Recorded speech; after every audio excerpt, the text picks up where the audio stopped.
What's up, contenders? Spartan back here with another patch release notes. Today we're gonna be looking at the Season 1 release notes, which just got released today, August 10th, 2020. Tomorrow we're gonna see the release of Season 1 HyperScape at 9 a.m. Eastern for all platforms. That is PS4, PC, and Xbox. Everyone's getting a HyperScape at the same time. First thing I want to say, Ubisoft, thank you for listening to the community. One of the most glaring problems that we were seeing recently are game companies ignoring community feedback. I want to thank you for balancing the game with these patch notes. There's a lot of notes to look at, but let's just get right into it. HyperScape Season 1 is finally here, this time both on PC and consoles. Yes, that includes you, PS4 and Xbox. The launch of our first season is also an opportunity for a final balancing patch following the open beta and all the feedback we've received from the player community. As we've recently explained, our last patch, 0.5, was a specific attempt to test the limits of the game and get some final learnings from the open beta. We're now going to take a step back, thank you, on several of those changes, as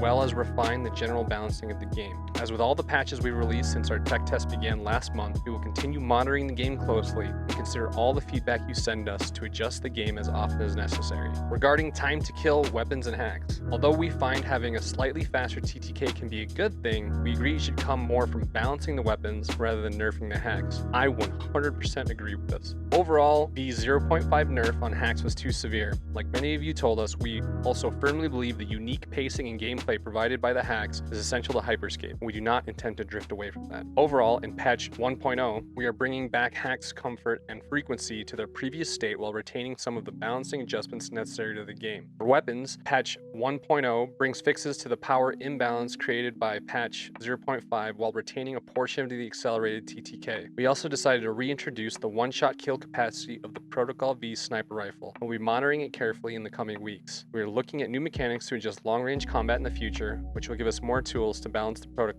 and others. Stay tuned for more on that in the near future. Season 1 also brings many new features, improvements, and bug fixes. The game meta will evolve thanks to the addition of the Dragonfly, a new semi-auto rifle, and the Magnet, a new hack. A new lethal melee event will change the dynamic of the match, and several new limited-time game modes will appear during the season. The HyperScape team wants to thank all the players, streamers, and viewers for their time in the open beta and for all their feedback. Hearing from you is essential to our development process, and this patch would not have been possible without your involvement in the game. Remember that every reward and all progress unlocked in the game is linked to your Uplay profile and will be available on all platforms thanks to our cross-progression feature. Welcome to the Season 1 of HyperScape, contenders. All right, weapons. Let's talk weapons. This was a big one. Hopefully we're going to see some changes here. TTK was a little too high in patch 0.5, but it seems like they're tuning things back to the way they were, kind of finding a little bit of a middle ground, which is what we're looking for. So the Dragonfly, it's a new gun. It's a new semi-automatic rifle. I'm curious if this one's actually going to be released as a locking on gun, similar to how the D-Tap is. The Dragonfly, according to the trailer, has D-Tar written on the side of it. So I'm curious to see if it's going to have a lock-on mechanism similar to the D-Tap. So this could be a gun, could be a good gun.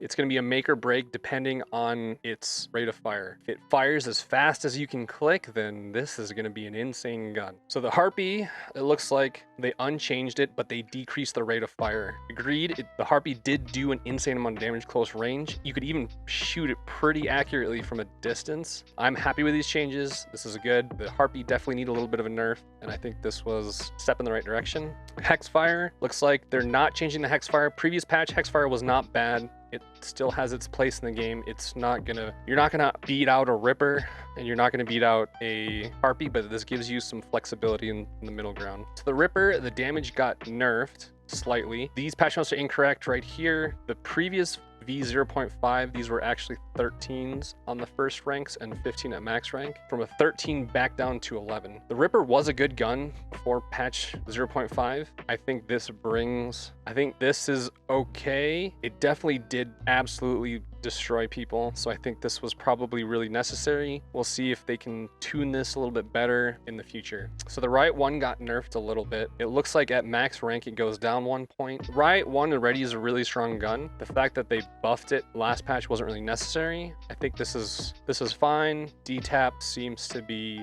unchanged. Here we go. This one's the big one. The Protocol V is now back to one-shot headshot capacity. I think they still need to add a little bit of tuning happening here. As I talked about in my previous video, what they need to do is add some sort of damage drop-off such that you can play risky as a sniper close range. You can get those one-shot headshots, but you can't be 300 meters away, hit a lucky shot, and get a random headshot, one-shot kill on a full HP target. This is good. The Protocol V was useless, essentially, in patch 0.5. I think it's going to come back to life now. We'll be able to see this make its way into the game again. The Mammoth got nerfed. The Mammoth was really, really strong in the previous patch. The Mammoth was essentially a necessary gun if you wanted to play competitively, and it allowed you to 1 or 2 tap somebody instantly. The Skybreaker. So the Skybreaker got nerfed back from where it was. It's back down to 64. That's fine. 2 Skybreaker shots can kill a full HP target. I don't really know why they even buffed it in the first place. So that's fine. Min range, 20 meters. The Komodo, it looks like the clip size got adjusted just by 1 at all ranks. So I guess they'll make it a little less spammy. It'll still be spammy, 1 less grenade in the mag. Salvo got buffed. With the previous patch, we actually saw a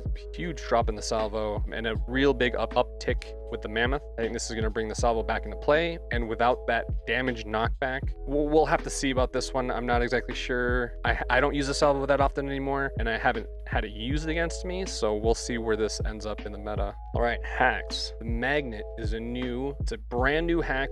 They haven't released a lot of details about this. I'm curious as to what this is going to entail. There's been some speculation that the Magnet can actually get opposing players stuck in place. Other people have thought that maybe it draws loot to a target. We'll have to see. It's max active magnet, so it seems like it's going to be sort of like a trap. I'm assuming it's going to behave similar to the mine in that you place it in a specific location. Let's say you place it inside of the building indoors. If someone comes up the stairs, they'll get attracted to it and they'll kind of get stuck in place for an X amount of time. The ball, they nerfed the cooldown, which makes it more usable, but they never adjusted the hit points. This was actually, I'm a little bit disappointed with this change. The ball needs love. That's what she said. The ball needs help in that it is such an easy and ginormous target to hit that doing 65 damage to a ball is nothing. The ball could have definitely used a buff. It needs a little bit more of this to actually be usable. Slam, they ranked down the cooldown by 2 seconds at all ranks, which is good. Adding more mobility to this game is good. I don't know if they changed. I think this is the same damage as it was in patch 0.5. I never really relied on the damage from the slam. It was a nice little burst, but I never really relied upon it, so I think this is okay. Teleport also reduced down by 2 seconds. Reveal also by 2 seconds. The previous nerfs to the cooldown was definitely made it a lot more boring to play. There was a lot more time that you spent sitting in a building waiting for cooldowns to come back so you could re-engage. I think this is good. Again, we'll see how this plays out. The wall, pretty much the same as it was in the previous patch. I don't really have any issues with the wall. It has its place in the game. It can be useful. It can be useless. Depends on how you play, but I think that's in a fine spot. Invisibility, also one of the hacks that got nerfed really hard in the last patch. They deranked the cooldown by another 2 seconds in this one, but they kept the duration at 5 instead of 8. I think this is a good balance between the two. We definitely want to be able to use hacks more often, but keeping the duration lower. I think 5 seconds. 5 might all be a little too short, but we'll see. There's a change up here that's going to affect the way that this is going to work. Key fix a bug where invisible players made no footstep noise has been fixed. This is really nice. I didn't even realize that this was exactly a bug. I always thought that that whooshing sound was the only indicator. So I guess that's a little bit of a nerf to invisibility, but if it is a bug, it got fixed. Mine. Cooldown and cross fusion decreased by 2 seconds. Okay. The damage remained the same for patch 0.5. That was one of the nerfs that I heavily agreed with. The mine being a mindless source of damage was just not something that people wanted to play against. Detection radius, they increased the detection radius back to 15 meters. Only chase you for 8 seconds, so they kept the chase duration, which is good. It used to be 15, or was it 30? But that's an insanely long amount of time for this thing to be chasing you. And you can only have one at a time. Invulnerable, so they changed, I don't know why they did this, but they changed armor, the name of armor to invulnerable. I'm assuming it works exactly the same. Downranked cooldown by 2 seconds, which is good. Now lasts 5 seconds. I think was it previously 4 seconds? It might have been 5 already. I'm not exactly sure. Heal, it looks like they kept the nerf from heal. I think it's in an okay spot. Nothing really changed there. Shockwave, also deranked it by 2 seconds. The damage got buffed a little bit, make it a little bit more viable in the middle of a fight. Now this one is big. If any of you have watched my streams or watched my games, this is one of the most infuriating things that ever would happen to me. Fix the bug where Shockwave would fail to trigger a jump when aiming down at your feet. This is really good. I'm so glad that they fixed this. This makes Shockwave actually reliable and you can use it now instead of always needing a slam. I thought it was a cool little change up to use this rather than slam, but you know, you kind of always had to pick up slam because you didn't know if your Shockwave was going to work out. Twitch Crowncast looks like they're adding a couple more things to add a little bit more audience interaction. There's a new event, the Lethal Melee event. It's a new game event triggered via viewer's choice, and the effect is melee deals massive damage, enough to instantly eliminate an opponent. So basically, you can one-shot anybody with a melee. This in combination with Invisibility might make for some interesting plays. Most people, I feel like if they're smart, they're going to just keep moving and not get within melee range of anybody. So that's kind of cool. I like that they're adding these events. More events keeps the game a little bit more interesting. Kudos, new option available to viewers in the Crowncast extension. Twitch viewers can now use bits to send kudos and show their support to their streamer during the match. Kudos are in-game emotes and do not affect the gameplay. That's kind of neat. No gameplay change there. Just a little bit more incentive for audience interaction.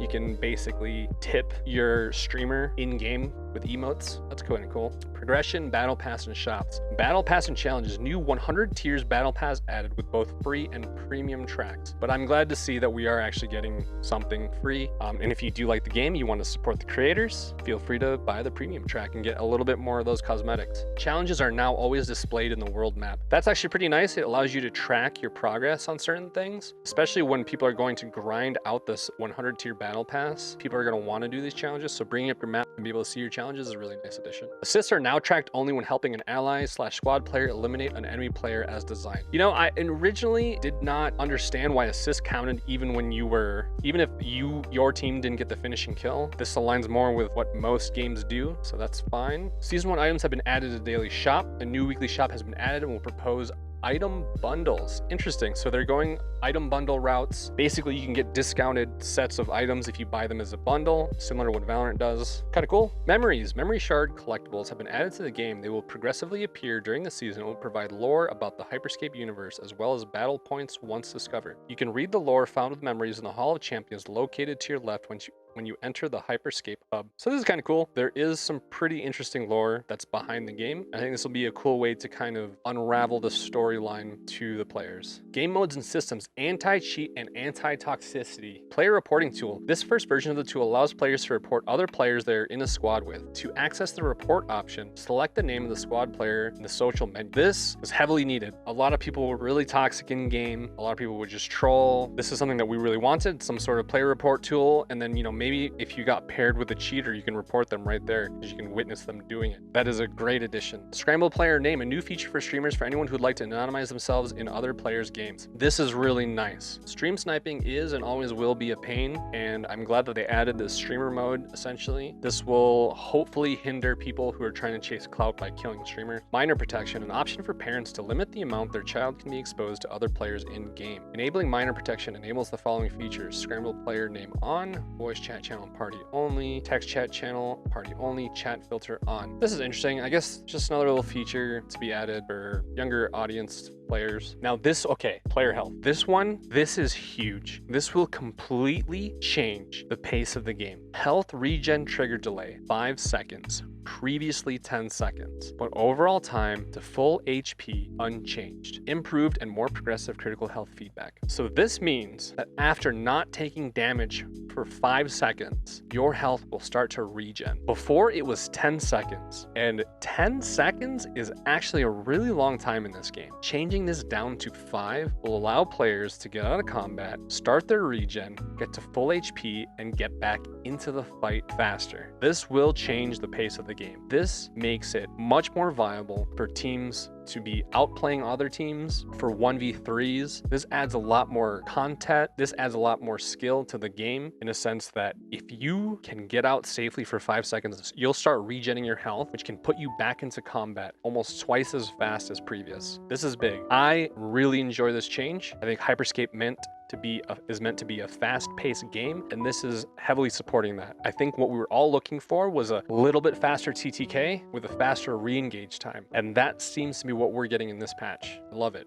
Loot and fusion. Full fusion items can now directly spawn from chests and crates only. To make the fusion more progressive during the match, items dropped by players are unchanged. This affects only loot spawned at the beginning of the match. Standard chest, 2x items, 10% fusion chance. Game event crates, 2x items, 100% fusion chance. Item pickup radius and comfort has been increased. So this is nice. Basically, they're saying you can only get gold items from chests. Now, trying to actually hunt down those chests will actually be useful. It changes a little bit in that you won't drop directly on a gold item, and you're not just going to get one tapped by a mammoth that somebody just picked up at the start of the game. It reduces the RNG a little bit, which is something that you want to see in a BR. Less RNG, good. Added 5 controller preset configs, added credits, added contenders code, added Ubisoft Club. All right, there you have it. Those are the Season 1 patch notes for HyperScape. Remember, this game will release on all consoles tomorrow, August 11th, 2020 at 9 a.m. Eastern for all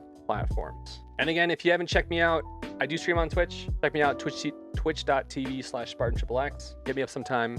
Come hang out, chill. We're going to be mainly playing HyperScape, as that is our main game. Thanks for watching. Give it a thumbs up if you like it. Give it a thumbs down if you don't like it. Hit subscribe. Make sure to hit that bell notification in case you want to be notified whenever I release new content. Catch you in Neo Arcadia, contenders.